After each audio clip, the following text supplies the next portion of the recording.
Todos sabemos que conducir con exceso de velocidad en la ruta está prohibido y puede terminar en tragedia. Sin embargo, el policía que grabó estas imágenes nunca esperó que el terrible final incluyera una balacera, y mucho menos que el arma fuera disparada por un militar del ejército. Y es que, a diferencia del frente de batalla en cualquier conflicto bélico, la guerra que se pelea en las calles no siempre distingue entre bandos, ni tácticas. Tampoco termina con victorias honoríficas, ni acuerdos de paz. Al contrario, casi siempre resulta en terribles e imprevisibles desenlaces.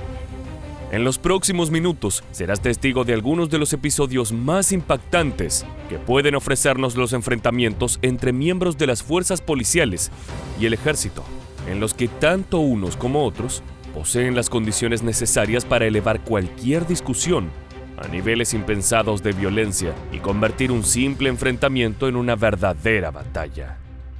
Casos como estos, donde los límites entre el deber y la supervivencia se vuelven difusos, son más comunes de lo que parece. Y hoy te los contamos en este informe. No te muevas de la pantalla, que comenzamos ahora.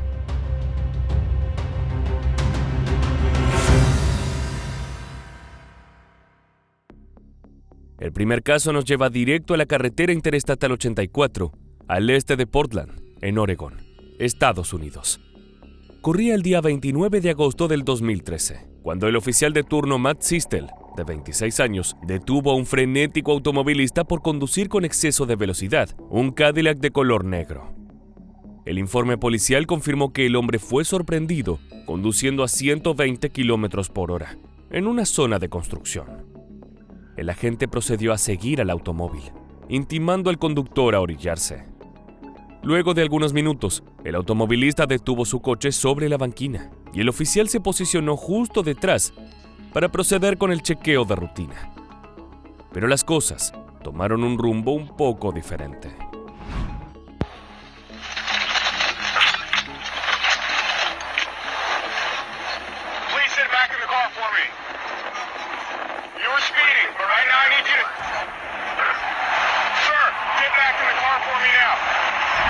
Las imágenes tomadas por la cámara de tablero del patrullero muestran a un sujeto de edad media vistiendo un uniforme del ejército, lo que le reveló al oficial que se trataba de un militar. El hombre fue identificado como John Van Allen, de 34 años, y luego del hecho, se supo que viajaba con 3 de sus 5 hijos, quienes permanecieron en el coche en todo momento. A pesar de los pedidos del oficial de mantenerse en el lugar, el militar avanza decidido hacia él, llevando sospechosamente una de sus manos hacia atrás de su cuerpo. Y así fue como lo que se suponía sería una detención de rutina, pronto se convirtió en una escena de violencia despiadada, dando un vuelco dramático en cuestión de segundos.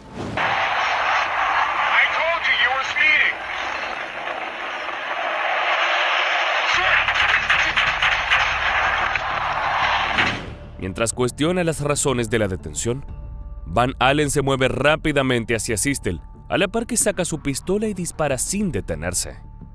A pocos metros del automóvil, cualquier persona resultaría blanco fácil para alguien con formación militar como el veterano.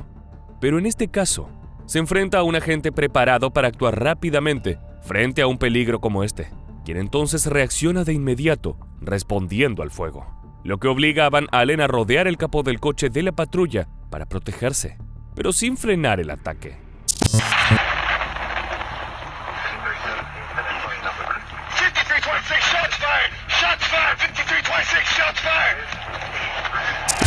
La Interestatal 84 se había convertido en un verdadero campo de batalla. La extensión del pasaje apenas deja ver algunos autos acercarse a toda velocidad, pero atraviesan la escena sin enterarse de lo ocurrido. Sistel, en medio de la balacera, recibió un disparo pero evita ser acribillado. Sin embargo, Van Allen no corrió con la misma suerte. Mucho más expuesto que el policía, el soldado no tuvo escapatoria, y uno de los disparos le dio en el pecho. Aunque las imágenes no lo dejan ver con claridad, el militar corre herido a su automóvil y acelera, huyendo de la escena a toda velocidad. Mientras tanto, dentro del patrullero, se puede escuchar a la gente que pide ayuda desesperadamente y da anuncio de la fuga. los oficiales que respondieron al llamado encontraron a Sisted sufriendo por una herida de bala que no ponía en peligro su vida y procedieron a ir tras el automóvil de Van Allen. Por fortuna para los oficiales, el vehículo no había recorrido mucho más de 1 kilómetro desde la escena del enfrentamiento, hecho que llamó poderosamente la atención de los agentes, quienes al acercarse con precaución al funesto Cadillac negro, se encontraron con una terrible escena. Dentro del automóvil, el conductor yacía sin vida, producto de la herida de bala en el pecho, y junto a él se encontraban sus 3 hijos, una niña de 10 años y 2 niños de 13 y 15, quienes habían sido testigos minuto a minuto de la dramática muerte de su padre. Ninguno de ellos resultó herido físicamente y fueron puestos al cuidado del Departamento de Servicios Humanos. En una investigación posterior, el fiscal del condado de Sherman en Texas, Wade McLeod, declaró que el accionar de Matt Sistel estaba justificado ya que actuó en defensa propia luego de ser atacado por Van Allen. El oficial fue atendido por su herida y puesto en libertad. Luego del episodio recibió una licencia remunerada hasta que logró recuperarse completamente y volver a su puesto de trabajo. Los familiares de Van Allen declararon que el hombre era un padre cariñoso, exsoldado y ocasional pastor, que se mudó a Portland desde Pittsburgh para comenzar de nuevo. Para muchos veteranos se hace difícil volver a la vida que tenían antes de asistir a la guerra. Algunos de ellos enfrentan problemas graves de ansiedad y depresión, que muchas veces los expone al consumo de sustancias y situaciones de violencia. Son muchísimos los reportes policiales que denuncian este tipo de comportamientos en la vía pública por parte de los soldados. Como fue el caso de Dylan Tavares, un joven de 27 años, veterano de la Marina con antecedentes de uso de drogas y enfermedades mentales, que fue detenido por generar disturbios en la vía pública. Antes de continuar, le hacemos un agradecimiento especial a nuestro patrocinador de este video, Bexorabet, el destino más seguro y de confianza para juegos de casino online, donde recibirás una bonificación del 100% en tu primer depósito para que dupliques tus posibilidades de ganar mientras te diviertes con la amplia gama de juegos disponibles. Además, tendrás todas las facilidades para depositar y retirar tus ganancias en tiempo real. Accede a todos los beneficios y recompensas con el enlace en la descripción y los comentarios. Ahora sí, continuemos con el video. Todo sucedió en Huntington Beach, California, en las inmediaciones de un comercio el 22 de septiembre de 2017. El caso estuvo a cargo del oficial Eric Esparza, quien al ver deambular a Dylan de manera errática por la zona, se acercó. Al aproximarse, se encontró con que el joven estaba algo desorientado y agresivo, pero en ese momento imaginó que podría controlar fácilmente la situación. Pero estaba en un gran error. A continuación, vamos a ver el dramático episodio registrado por varios testigos que se encontraban en el lugar.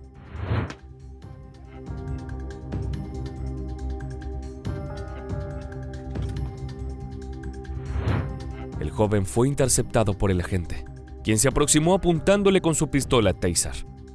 Al verlo acercarse, el policía decidió disparar contra Dylan, justo en el momento en que se abalanzaba sobre él. Inmediatamente comenzó un forcejeo entre ambos que poco a poco escaló en más y más violencia. Tavares golpeó repetidamente al oficial antes de que éste le realizara una llave de cabeza, logrando dominarlo y obligándolo a replegarse justo antes de que ambos cayeran al suelo. Pero el joven no parecía estar dispuesto a rendirse. Los segundos que duró la pelea se volvieron interminables. El agente levantó sus puños descargando fuertes golpes sobre el veterano, quien había quedado tirado en el piso, atrapado por las piernas del oficial. De pronto, Dylan pareció tomar algo del cinturón del policía, quien pensando que podría tratarse de su cuchillo, inmediatamente se alejó para evitar ser atacado. Dylan, que continuaba en el suelo, logró incorporarse al mismo tiempo que se comenzaron a escuchar disparos.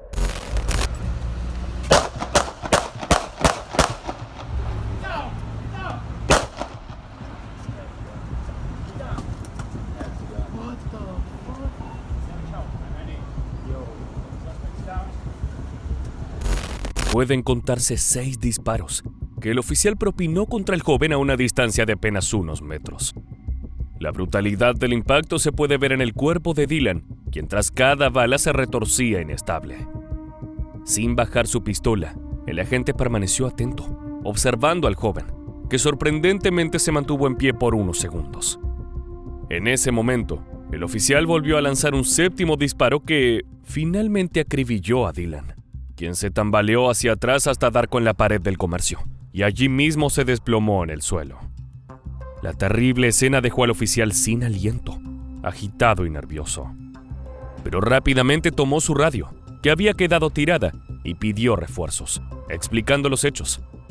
Mientras tanto, desde el piso el joven veterano agonizaba y se retorcía, emitiendo gritos desesperados con su último aliento, hasta que finalmente perdió la vida. 7 Charles, suspect still moving. So I'll just got my gun on. 10-4, suspect still moving. At gunpoint. Medics. What's that? Medics. Ah, shit. It's 7 Charles, stage medics. Citizens reporting one of the employees inside the 7-Eleven got hit.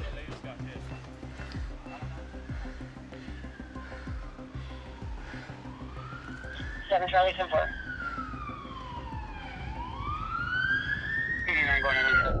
Los refuerzos no demoraron en llegar y comenzaron con las pericias, mientras el agente Esparza, a pesar de confirmarle a sus compañeros que se encontraba bien, permanecía nervioso, próximo al cuerpo de Dylan. La investigación del caso dejó en evidencia que Tavares tenía una serie de arrestos previos en California y había sido puesto en libertad condicional el 14 de septiembre después de cumplir 18 meses en prisión por un delito grave de agresión. El joven se había unido a la Armada en 2008 y se desempeñó como técnico de sistemas de tecnología de información a bordo de un crucero de misiles guiados y un barco de asalto anfibio. Pero fue dado de baja del ejército por consumo y portación de drogas en 2012. Fue entonces que todo comenzó a desmoronarse. En poco tiempo, perdió su casa y su esposa le solicitó el divorcio. Tavares se mudó a California y allí comenzó a deambular en un parque en Huntington Beach, donde era conocido como el niño que vivía en el bosque. Su familia buscó ayuda en repetidas ocasiones y fue tratado en un centro psiquiátrico, pero nada parecía sacarlo de su complicada situación. Poco tiempo después de deambular por las calles, ocurrió el hecho que acabamos de ver y que puso fin a su vida. El ex jefe de policía de Huntington Beach, Robert Handy, dijo que claramente se trató de una agresión al oficial, quien, temiendo por su vida, abrió fuego contra el agresor, y que es un derecho de los agentes disparar si se encuentran en peligro de muerte. Los familiares de Tavares iniciaron una demanda civil contra la ciudad de Huntington Beach para que investigaran las causas del hecho, y finalmente un grupo de jueces falló a favor de la madre del joven, dictando que el oficial Eric Esparza actuó de manera irracional al dispararle 7 veces. Además, los jueces dictaminaron que el oficial no siguió el protocolo sobre el trato con personas potencialmente enfermas mentales antes de usar la fuerza. Los testigos presentes publicaron algunos videos en internet días después del tiroteo. El episodio generó reacciones diferentes en las personas, algunos apoyando el accionar del oficial y otros al joven Dylan. Según los registros judiciales, Tavares agarró la linterna del cinturón de Esparza, y eso fue lo que alertó al policía y lo motivó a disparar, aunque sobre esto último hubo varios desacuerdos. Como hemos visto en estos casos, los militares involucrados en situaciones contra la ley no han tenido problema en defenderse y atacar a los agentes policiales. Estas reacciones podrían ser esperables viniendo de hombres que poseen el entrenamiento y la experiencia para defenderse. Sin embargo, no fue así con Richard Black, un veterano de Vietnam, de 73 años, que quedó atrapado en una confusa escena policial. La noche del 30 de julio de 2018, Richard se encontraba durmiendo en su casa en la ciudad de Aurora, Colorado, con su esposa, su hijastro y su nieto de 11 años, cuando un intruso derribó violentamente la puerta a patadas. Según el informe, el asaltante, a quien la policía identificó como Dayon Harper de 26 años, arrastró al nieto de Black al baño donde lo atacó violentamente. Como en una terrible pesadilla, el ruido del agresor y los gritos del niño advirtieron a Black y a su hijastro, quienes rápidamente salieron de sus camas e intentaron detener al atacante. El veterano fue en busca de su pistola y se dirigió al baño, donde encontró al agresor junto a su nieto. Inmediatamente y sin dudar un instante, Black le disparó a Harper en el pecho acabando con su vida. Mientras tanto, durante el altercado, la esposa de Black llamaba al 911 en busca de ayuda, y fue quizás esta llamada el primer indicio de que todo saldría inesperadamente mal, ya que tuvieron problemas para entender lo que la mujer les decía debido a los gritos y el ruido de fondo en el lugar. Minutos después, los agentes llegaron a la casa, encontrándose con un escenario realmente confuso y caótico. Please, he's in the bathroom drowning my grandson, I think. Who is? What's his name? A drug addict, their friend. He broke our house in. See your hands, man. Is this the guy? It's not me. Where's the I was guy? helping. He's in. Is this the guy? Not me. Who are you? Retain him. Oh, shit. Mientras los agentes caminaban hacia la puerta, apareció de frente un sujeto con las manos levantadas. Exactamente en ese momento, 2 disparos se escucharon desde el interior de la vivienda, alertando a los oficiales.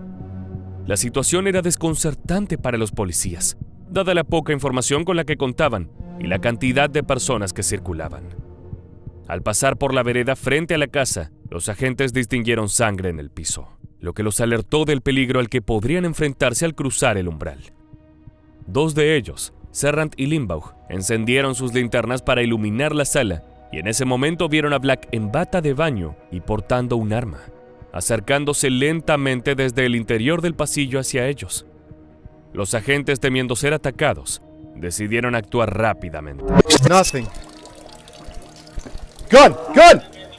Drop the gun! Let me see your hands! Drop the gun! Hey! Get your hands in the air! Guy in the robe's got the gun. Got it? You got it? Yes! Drop the gun! Drop the gun! Is he down? Is he down? He's down! Okay, He's move down. Forward, move forward a little bit. Don't reach for that gun! Do not touch the gun! When you get close. Alright, somebody else, glove up. Desde la puerta le ordenaron a Black que soltara el arma, pero él continuó caminando hacia ellos, pistola en mano. El veterano parecía no escucharlos, y mucho menos imaginar que los oficiales actuarían en su contra. Fue entonces cuando Limbaugh, temiendo por su vida y la de su compañero, abrió fuego contra Black, disparando 5 veces de manera consecutiva. 3 de las balas le dieron directo en el pecho y la espalda, dejándolo malherido en el medio de la sala. Desde el interior de la casa podían escucharse voces. Entonces el agente Serrant, siguiendo con el protocolo, pidió desde la puerta que quienes estuvieran dentro de la casa se identificaran. Okay, I got guns. You got it? Hey, cover me. Got it? I got it. Hold on, I'm going in. Go in. Anybody else in the building, make yourself known! Who else is inside? Momentos después, mientras un oficial escoltaba al niño fuera de la casa, asustado y envuelto en una toalla, le hizo saber que Black era su abuelo y que lo había salvado de su agresor, cuando pasaron junto a él. Serrant dijo a los investigadores que no fue hasta ese momento que ninguno de ellos se había dado cuenta de que Black realmente era quien vivía en aquella casa. Más tarde, los agentes encontraron al agresor, Dayon Harper, muerto en el baño. El informe policial confirmó que el intruso no conocía a la familia y que el episodio fue un asalto sin planificación. En la central policial confirmaron haber recibido llamadas anteriores denunciando a Harper, quien se encontraba generando disturbios en la zona. El jefe de policía de Aurora en ese momento, Nick Metz, informó públicamente que no se presentaron cargos en contra del oficial que disparó, pero que fue asignado a tareas administrativas con goce de sueldo. La oficina del fiscal del Distrito Judicial 17 y la policía de Denver continuaron investigando el caso para aclarar las causas del trágico desenlace. Mientras que las razones por las cuales Black no siguió las órdenes de soltar su arma aún resultan un misterio. Una de las hipótesis es que no escuchó las indicaciones, ya que contaba con una importante discapacidad auditiva. La conclusión del fiscal fue que el tiroteo estaba justificado según la ley de Colorado, ya que los agentes procedieron de esa manera porque sus vidas estaban en peligro. Esa misma noche, la policía de Aurora emitió un comunicado confirmando que iniciaría una investigación interna sobre lo acontecido, ya que los investigadores del caso optaron por no presentar cargos. Mientras tanto, el informe policial de la policía comprobó que Harper, el agresor, tenía antecedentes por robo a mano armada y otros delitos. Los exámenes toxicológicos revelaron la presencia de metanfetamina y marihuana en su organismo al momento de su muerte. Según el fiscal del distrito, el hombre acababa de salir de prisión y aquella noche se encontraba celebrando un cumpleaños con su familia y amigos en una zona aledaña a la vivienda del veterano. La familia de Black, devastada por la noticia de que no se tomarían acciones penales contra el agente Limbaugh, contrató un abogado y se encontraban esperando que el caso sea tratado por un juez. Sin embargo, el representante legal de la familia confirmó que no presentarán cargos contra la policía. Una vez más, estos casos nos dejan perplejos por sus inesperados desenlaces. Situaciones de extrema violencia desatadas en cuestión de segundos demuestran el peligro al que se enfrentan los oficiales de la policía cuando recorren las calles. Y más aún si del otro lado se encuentran con veteranos militares que poseen muchísima experiencia. Una disputa con violencia entre estos dos grupos puede resultar muy complicada si se considera que ambos cuentan con formación en batalla y generalmente son personas altamente entrenadas. Situaciones como las que acabamos de ver obligan a los agentes a actuar rápido, porque pensar dos veces puede acabar con sus vidas y las de civiles inocentes. Hemos llegado al final del informe. Nos despedimos hasta el próximo. Si deseas seguir viendo contenido similar a este, no dudes en darle play al siguiente video. Hasta pronto.